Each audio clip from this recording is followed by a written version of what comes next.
Sejam muito bem-vindos a mais um Meon Entrevista e nós estamos hoje aqui com Felipe Alciprete. Ele é presidente da OAB e ele é o presidente mais jovem da história. Felipe, muito obrigado por estar aqui conosco Eu hoje. que agradeço o convite, é uma honra estar aqui no Portal Meon para a gente conversar um pouco aí sobre o dia a dia da advocacia. Exato. E nós vamos fazer, gente, uma revista, uma edição especial voltada para o universo jurídico. E o Felipe, com muita educação, está participando aí da segunda edição. Vamos fazer um evento também. E nessa edição que nós estamos chamando de Direito e Ordem, a gente está canalizando para falar com os empresários, né, da nossa região sobre a reforma tributária.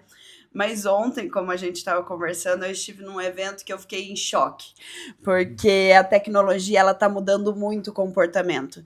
E eu do ser humano como um todo, do consumo e também de como a gente se organiza em sociedade.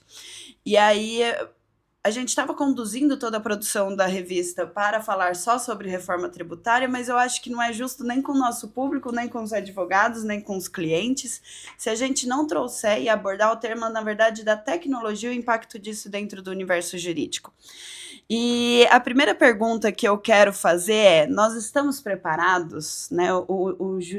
Os advogados eles estão preparados, eles estão conseguindo dar conta de tanta transformação que está acontecendo junto com a inteligência artificial? No meu ponto de vista, sim. A advocacia, todos os dias, ela está buscando diariamente um conhecimento prático voltado à tecnologia, inteligência artificial. Na realidade, é um dos temas que debatemos muito também na OAB, não só na OAB aqui em São José dos Campos e Paraibuna, a qual estou presidente, mas também a nível estadual e nacional. Você vê que é uma grande preocupação da OAB. E essa questão de preparação, a gente sempre destaca para toda a advocacia que a tecnologia ela não vai substituir o advogado. Na realidade, o advogado que não se utiliza da tecnologia que vai ser substituído por aquele que não utiliza. Então, é algo que a gente impulsiona todos os dias nos nossos trabalhos, o incentivo, tanto para a questão da advocacia, bem como para a estrutura interna da nossa gestão, a gente fala, incentiva a utilização dela, só Uhum. que sempre destacando que sempre com uma responsabilidade para saber conduzir essa tecnologia. É, porque é muito complicado, né? Então a gente até comentou das decisões jurídicas ou também das peças, né, dos advogados, onde eles esquecem de cortar ali a parte da. Você quer que eu continue colocando mais informações ou de um jeito de falar, de me expressar mais sério e tudo mais? E é complicado porque o direito ele é subjetivo. O direito ele tem que olhar não só para a lei, né? A lei ela tá ali, o texto ele está ali, mas você também tem todo o contexto. E o contexto ele é muito importante quando você vai fazer uma defesa ou quando você vai tomar uma decisão, né, como um juiz. E isso preocupa muito, porque se a gente está falando que a inteligência artificial ela vai começar a trabalhar num primeiro momento fazendo as peças, ela não pode perder esse teor humano, né, no direito. Então, eu acredito que esse é um risco muito grande que os profissionais eles correm quando eles pensam que a ferramenta está substituindo ele mesmo. Até mesmo vai ao encontro da abertura que falamos da questão que o advogado que utiliza a tecnologia, ele vai substituir aquele que não utiliza. Mas o que é importante destacar? Na advocacia, você utiliza ela como uma ferramenta e não como algo final. Porque a essência da construção daquilo que você vai alimentar numa inteligência artificial é pela pessoa. Então, lá no meu escritório, por exemplo, utilizamos sim da inteligência artificial, mas o que eu sempre destaco que não substitui as nossas conclusões e as nossas convicções e os nossos estudos. A Uhum, gente não pode se desprender disso, porque uhum, senão a margem ao erro fica muito grande, e isso a gente já está vendo por uhum, diversos casos, tanto da advocacia como da uhum, magistratura, uhum, quando as pessoas utilizam dessa ferramenta ela por si só e não pensa que na realidade é o próprio profissional que estudou para alimentar a ferramenta que precisa dar o direcionamento correto. Ou uhum, seja, numa questão geral, é uma ferramenta, não é um produto final. Então, os profissionais têm que saber o que vai alimentar e as conclusões sempre têm que ser revisadas para dar prosseguimento. Uhum. E o impacto disso, né? Eu estudante de direito e eu vejo assim muita gente se formando em direito. O impacto disso no desemprego da classe. Como que vocês enxergam, né? Não só você advogado, mas também na figura da OAB aí. Olha, eu acredito que eu utilizo até essa frase que o sol brilha para todo mundo, que tem oportunidade de trabalho para todos os profissionais que, que iniciam na advocacia. Apesar de ter diversos profissionais, várias faculdades de direito, o mercado de trabalho ele é muito amplo. Uhum. E até mesmo no tema da tecnologia, isso ampliou ainda mais as possibilidades, principalmente daquele jovem advogado que está iniciando a sua carreira. Porque Uhum. antes tinha muito aquela construção meio conservadora dos aqueles profissionais mais antigos, que já têm uma carreira consolidada, e então eles por si só já têm uma divulgação própria. Os profissionais estão chegando agora com a questão de redes sociais, impulsionamento que é permitido, eles conseguem ampliar essas possibilidades e com isso buscar o mercado de trabalho. Só que precisa ser criativo, precisa Uhum. ser criativo. Eu falo até mesmo por experiência própria. Quando eu passei na prova da OAB, não tinha cliente, não sabia fazer gestão do escritório, não sabia falar no microfone, não sabia nada disso. Uhum. Eu fui buscar a casa da advocacia, Uhum. fui buscar para buscar essa ajuda mesmo. Então, o que eu comecei a fazer? Participar de comissões, fazer network, participar de eventos que não são jurídicos. Então, o profissional ele precisa se mexer. Nossa, Felipe, eu não tenho desenvoltura para isso. Então, fecha parceria com um profissional que tenha. Assim você fica mais para uma questão de bastidor, o outro vai na busca. É. Então, esses pontos de mercado de trabalho, no meu ponto de vista, tem para todos os profissionais. Uhum. Perfeito. E aí a gente, né, falando aqui também sobre um pouquinho do limite ético, né, da inteligência artificial. Os clientes, eles podem ficar tranquilos, e aí eu falo por mim, que a OAB ela está tomando uma posição para ela limitar um pouco a utilização da inteligência artificial dentro do universo jurídico, ou não? Por enquanto vocês estão sentindo qual que vai ser o impacto de tudo isso que está acontecendo para depois regulamentar? Eu acredito que a questão não o limite em si da tecnologia, mas é a questão dela não substituir o profissional que é inscrito na OAB.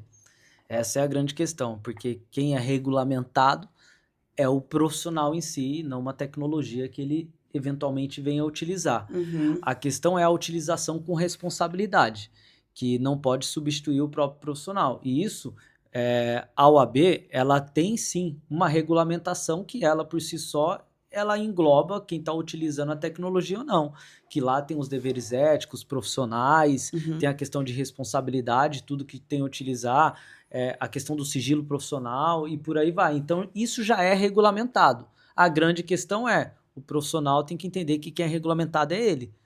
Uhum. Pensei em outra pergunta aqui que eu não tinha pensado ainda em te fazer, mas eu vou fazer Fica à lá quando a vontade. gente for falar sobre direito do trabalho, tá? Mas aí aqui a próxima questão, ela é muito sobre como o impacto da tecnologia e da inteligência artificial dentro do nossa cabeça. E aí eu falo que a gente fica cômodo, né? E eu até te expliquei um pouco sobre isso, que é como a gente fica relaxado, porque a gente tem a tranquilidade de que a inteligência artificial ela vai saber sobre a gente, vai nos respaldar de riscos. Mas isso não é verdade, né? Porque a IA ela erra muito. Então tem até aquele filme que é Justiça Artificial, que fala sobre uma juíza que ela é de inteligência artificial. E é muito engraçado, Felipe, você, né, você vai ver o filme que o cara, ele é policial, ele sempre fez a defesa dessa inteligência artificial, falando que ela não iria errar, que ela era o juiz absoluto, né? E aí ele tá sentado assim, como se ela fosse uma rainha, e aí começa a julgar e começa a colocar todas as questões ali, e o policial ele se vê com 30 minutos para ele resolver o caso. E foi muito. Quando a gente. A gente desvaloriza, de certa forma, e aí eu falo de como pessoa, o trabalho do advogado. porque a gente acha que a gente pode entrar no chat GPT e fazer uma pergunta para ele, né? E como que a gente vai limitar, não é limitar, né, como você falou, mas como que a população ela pode enxergar que não, isso não é o correto? O que que você falaria aí para nossa audiência sobre isso? Olha, eu acredito que a zona de conforto sempre é uma questão muito perigosa. Isso numa forma geral, não falo nem uma questão de advocacia, eu falo de uma forma bem abrangente mesmo, porque inclusive quando eu falo com alguns profissionais, eu falo que quando você não tem medo, você tem uma margem a erro muito grande. Eu sempre destaco que você precisa enfrentar sempre as situações com coragem, que coragem na ausência de medo é você enfrentar seus medos. Uhum, E quando você passa a atuar de uma forma que você não tem medo de errar, você não tem medo de fazer nada disso, aí o perigo é existente. Porque quando você, por exemplo, até um profissional, ele vai fazer uma prova. Ele tem que estudar porque ele tem medo de reprovar naquela prova. uhum, Então ele tem que estudar, ele tem que revisar, ele tem que fazer um teste. Ele vai vendo as possibilidades de erro que ele tem para uhum, chegar naquela conclusão. uhum, Então a utilização da inteligência artificial é no mesmo sentido. uhum, Você vai ter um cômodo de ter uma resposta mais rápida, no entanto, você sempre tem que ter a cautela e aquele medo daquilo não estar completo, será que isso está correto? Por isso que aí sempre tem que destacar a responsabilidade do profissional, aquele que é regulamentado mesmo pelo Código de Ética e Disciplina da OAB, Regulamento Geral e por aí vai, ela precisa ser muito bem trabalhada.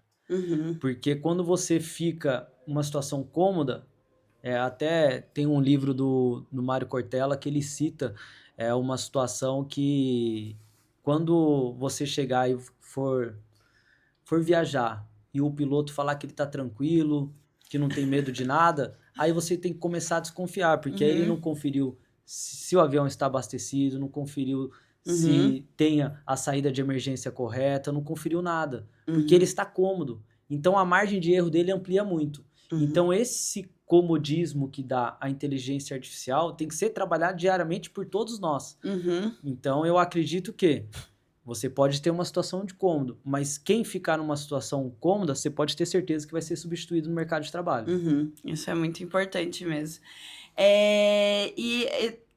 Vai existir então a regulamentação disso tudo?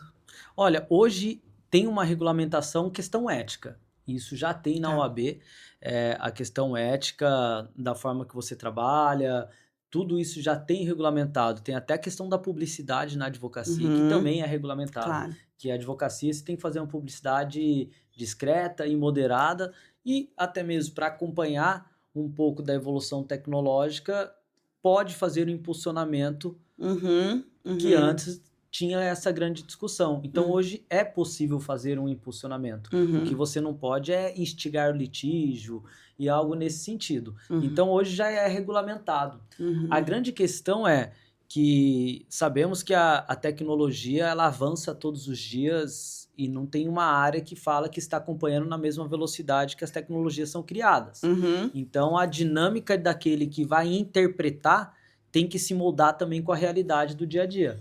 E aí é muito difícil, hein? Com certeza, Nossa muito. Senhora da Aparecida. Eu vejo assim, eu mesmo, né? E hoje eu, gente, eu cancelei a minha assinatura do Chat GPT e fui pro Manos. Do Uhum. Manos, em um mês, eu fui pro Cloud e agora pretendo ficar no Cloud. Não pretendo mudar, porque ele perde toda. Mas é muito difícil a gente conseguir dar conta de todo o aprendizado.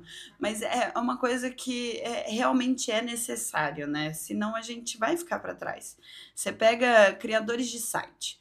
Hoje você tem o Lovable que ele faz site em 2 segundos. Você descreve, olha, eu quero um site para uma advocacia, para um escritório de advocacia. Nós somos especialistas nisso, nisso, nisso. Nosso número de telefone, coloca toda a descrição. Pronto. Você tem uma página na internet. Antes, quanto tempo que demorava? É, Cobravam 4.000, 5.000 reais para fazer uma página, uma landing page.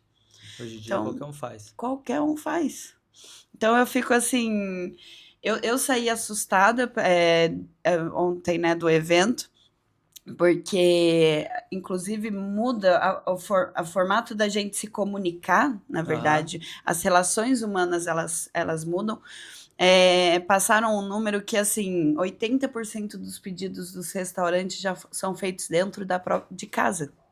Não são feitos nem no Aham. restaurante mais.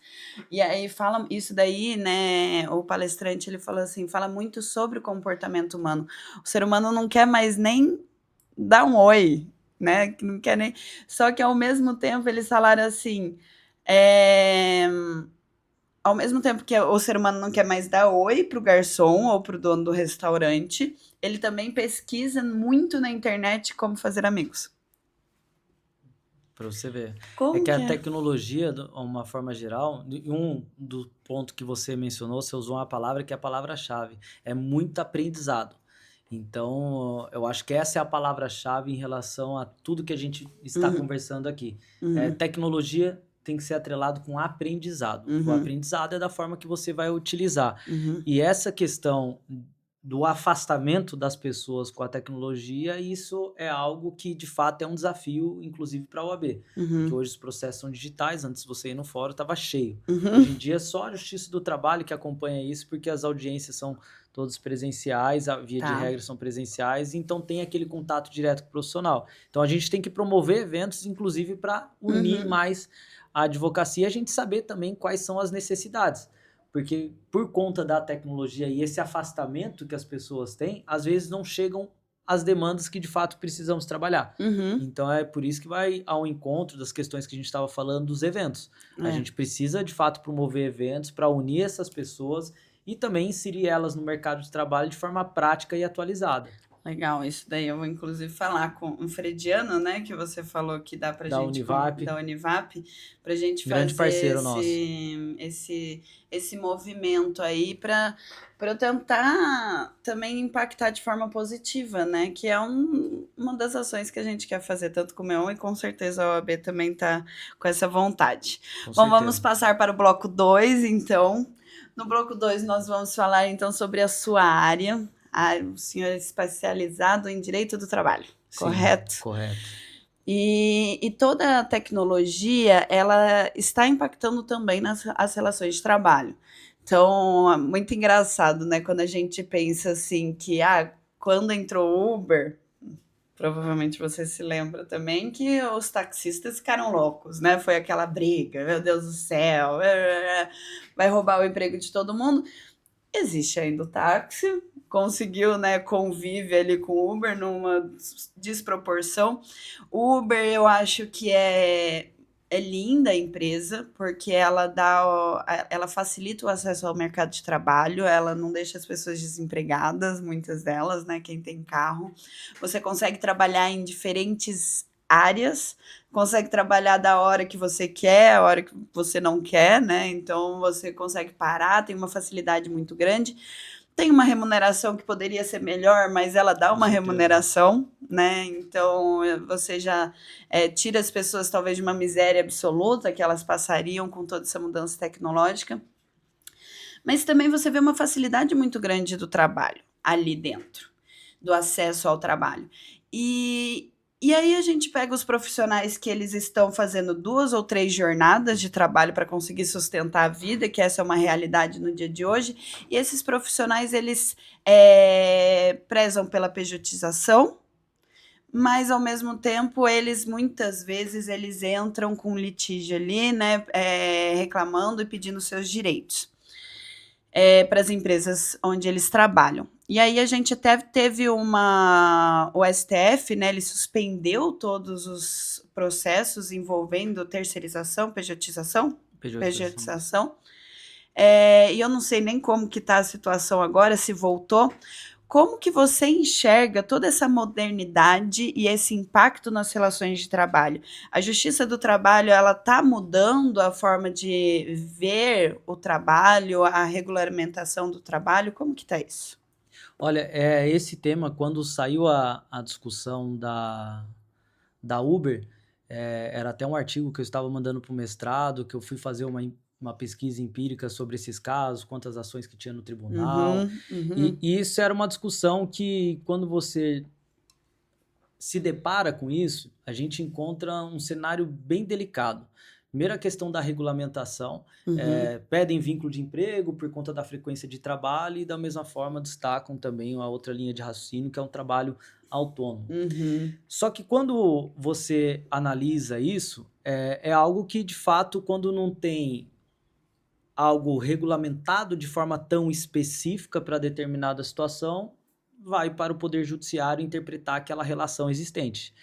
E isso são inúmeras interpretações. Uhum. Eu posso entender que tem vínculo, você pode entender que não tem vínculo de acordo com o cenário, porque a letra da lei ela traz uma situação ali bem objetiva que preencheu os requisitos é vínculo. Sim. Faltou um deles, não é vínculo. Uhum. Então, isso, quando me chamaram para uma discussão lá, a época que começou essa discussão, eu fui até num evento que eu falei assim, olha, ao meu ver, o ideal seria uma legislação intermediária, que você não teria a questão do vínculo e também não buscasse também um trabalho autônomo em si, ter algo intermediário para essa novidade. E o Uhum. porquê disso? A gente sabe, se falar que tem vínculo de emprego todos os motoristas, a Uber não Fale. continuará É, na prestação de serviço dela no Brasil. exatamente. E também quando você fala que essas pessoas são autônomas e não resguarda nenhum direito dela, isso é um risco também, que Uhum. essa conta, não tem como a gente mensurar, essa conta vai voltar para o próprio poder público. Porque se as pessoas estão sem horário para trabalhar, estão fazendo 2, 3 jornadas direto, essas pessoas estão desconectadas das suas famílias, elas estão Uhum. numa sobrecarga muito grande, e quando Uhum. você fica numa sobrecarga muito grande dirigindo, você aumenta acidente de trânsito, tem a questão fatal, e Uhum. se essa Uhum. pessoa fica incapaz, quem que vai pagar a conta? Então tem uma série de situações que às vezes quem precisa analisar isso é de fato o poder público. Quando a gente fala nosso poder judiciário, esse é o problema da gente não ter uma regulamentação específica que Para acompanha a isso. evolução tecnológica, Uhum. porque a gente também não pode deixar desamparado. Quando você vai buscar os afastamentos no INSS, está em segundo lugar a questão psicológica. Como que Uhum. fica o psicológico de uma pessoa que tem que trabalhar 14 horas por dia? É só você conversar com o Uber e perguntar Uhum. quantas horas ele trabalha. Uhum. Pelo menos eu pego o Uber direto, nenhum trabalha 3, 4, 5, 6 Não. horas. Não, é tudo acima. É, Estão 8, todos 10 desgastados, horas. com uma Aham. remuneração baixíssima. E como a Uhum. remuneração é baixíssima, ele tem que trabalhar sobrecarga. Então, esse é o problema, falta de regulamentação específica. Agora, Uhum. o Poder Judiciário. Uhum. Aí tem essa grande questão que o STF, ao meu ver, é, virou à noite, passa a ter uma outra interpretação, que eu discordo totalmente Uhum. da posição do STF no seguinte sentido, que já tem algumas posições nesse sentido, que a Justiça do Trabalho não deve julgar, analisar e julgar a pejotização, que são as pessoas que trabalham Uhum. através de uma PJ. Isso Vai para para o mim direito já. civil. Só que aí é um risco muito Uhum. grande, porque quem vai analisar aquele caso não sabe nada da questão de direito trabalhista, porque, nossa, não é uma questão trabalhista. Como que não é? É uma É, relação de trabalho. é uma relação de trabalho, mas num contrato, né? É De num prestação contrato. de serviço. Aí você olha aquela pessoa, ela não envia uma outra pessoa no lugar dela caso ela queira, porque é algo personalíssimo. Ela muitas das vezes tem um horário para entrar, um horário para sair. Então, na realidade, de fato, é uma pessoa que está tendo uma relação de trabalho ali. A discussão é relação de trabalho ou relação de emprego. Mas na própria Constituição Federal, lá no artigo 114, destaca que a Justiça do Trabalho ela tem a competência para apreciar e julgar. E quando Uhum. o STF vem com posicionamento no sentido que não é uma relação de trabalho para retirar a competência da Justiça do Trabalho, eu vejo que é uma insegurança jurídica gigantesca. Gigantesco. Gigantesca. É por isso que falo, nossa, mas é uma chuva de ações que tem. É uma chuva de ações porque muitas das vezes a interpretação que deveria ser dada não está sendo dada. Então, eu acho que hoje Uhum. o STF deixa muito a desejar em diversas áreas, não só na minha. Uhum. Tem muito posicionamento que você vê que é posicionamento contrário a tudo aquilo que a gente estudou, Uhum. e às vezes é um posicionamento mais com caráter político para dar uma resposta para a sociedade do que daquilo de fato que é de direito. Então, no meu ponto de vista, sou muito crítico ao STF de Uhum. uma forma muito abrangente. É muito complexo, né? E também a gente, o nosso direito aqui no Brasil, ele é feito de uma forma para não ser fácil a mudança, né?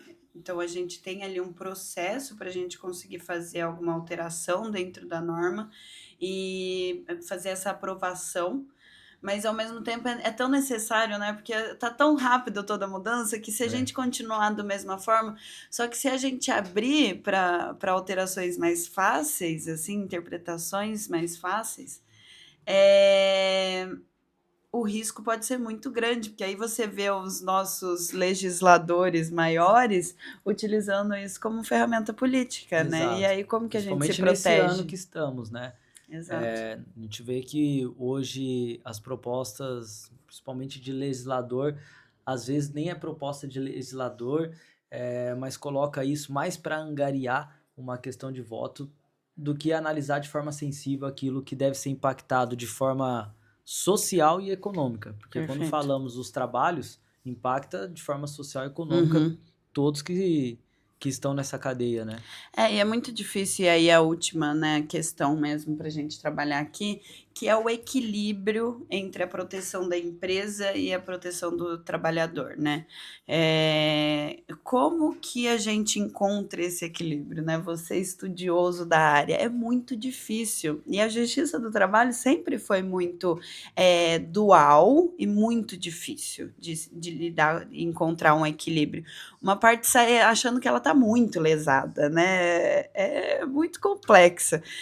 Como que você acha que a gente vai encontrar esse equilíbrio? Se em algum momento você acha que a gente vai encontrar esse equilíbrio? Olha, eu acredito, porque eu trabalho isso, inclusive em treinamentos, quando eu vou dar para empresas, no sentido dessa questão do equilíbrio, vai muito do gestor.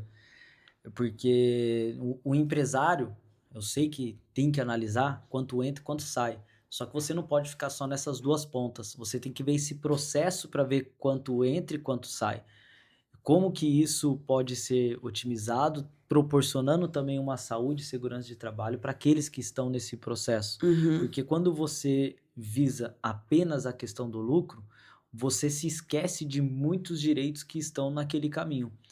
Porque a legislação ela é muito ampla, ela é Uhum. muito ampla, tem diversos direitos. Quando Uhum. você começa a pensar apenas no lucro, quando eu falo até mesmo da questão de saúde de trabalho, tem que tomar muito cuidado, porque, por exemplo, hora extra. O extra vem de extraordinário, algo que deveria acontecer raramente. Uhum. Só que em muitos lugares você vê que o extra se tornou ordinário, acontece todos os dias. Uhum. E isso vai gerando aquela sobrecarga, aumenta Uhum. a carga de remuneração que tem que pagar, os Uhum. impostos, vai aumentando tudo e a sobrecarga gera uma fadiga no trabalhador, que pode gerar um acidente de trabalho, uma lesão permanente, É. indenizações altíssimas e por aí vai. Uhum. Então eu acredito que o equilíbrio é promover mais conscientização dos gestores no sentido de equilibrar do período que de fato a pessoa precisa trabalhar para ela conseguir se desconectar.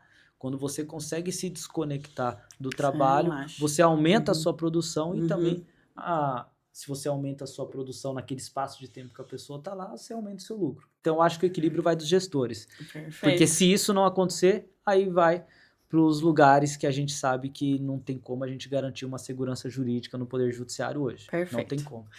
Muito obrigado, Eu que Felipe. agradeço. Obrigado pela sua participação. Vocês vão poder conferir também a entrevista com o doutor na nossa revista especial Direito e Ordem da Metrópole Magazine. Muito obrigada e até a próxima. Obrigado.